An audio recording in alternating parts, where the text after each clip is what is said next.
élargissez quand même, parce qu'avant c'était que de la musique sur cette tranche-là. C'était que de la musique sur cette Donc là, vous élargissez sur les 3 piliers. Ici, grande conférence entre Franck Levrier, qui travaille chez Publicis Event, Jean-Francis Pécresse, qui est éditorialiste aux Échos, et puis Francis Morel, qui est le grand patron du groupe. Il s'y met à beaucoup, visiblement, pour briefer Franck Levrier.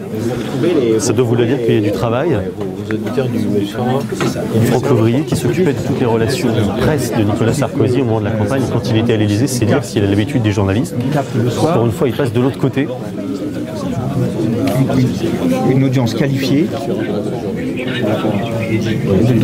un peu plus jeune, plus active, on va dire. Voilà, en tout cas, avant 20h. Franck, donc avait travaillé beaucoup avec les journalistes, mais pour leur répondre, qu'est-ce que ça fait de passer de l'autre côté?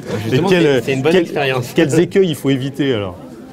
Quels écueils il faut éviter? Éviter la langue de bois, c'est-à-dire essayer de trouver des infos intéressantes qui puissent nourrir le papier et qui soient différentes de ce qu'on a lu ou vu auparavant. C'est ça un peu. Donc voilà, on essaye d'avoir quelques informations supplémentaires. C'est quoi les défauts principaux des journalistes que vous allez donc essayer d'éviter aujourd'hui?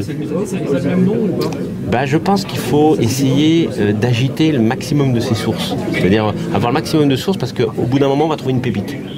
Si on se limite à 2-3 sources, c'est pas assez. Donc je pense qu'il faut voir le maximum de monde. Alors là, dans le temps imparti. Mais c'est ça qui est intéressant, c'est que plus on a de sources, plus on va trouver sans doute une ou deux informations qui pourra permettre de faire la différence avec les concurrents.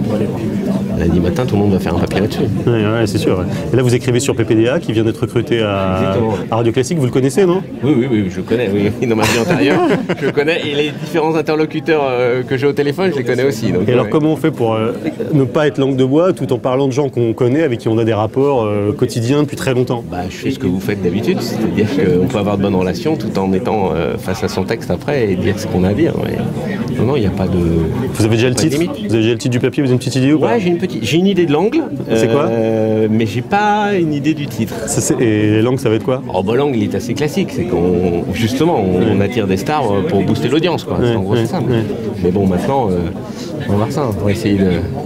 On est dans la genèse, là. Vous voyez, la page est blanche encore. Donc, bon, allez, effectivement, il y a encore une écrit. On vous laisse avec tous vos profs. Voilà. Alors, autre chose, si tu veux, c'est que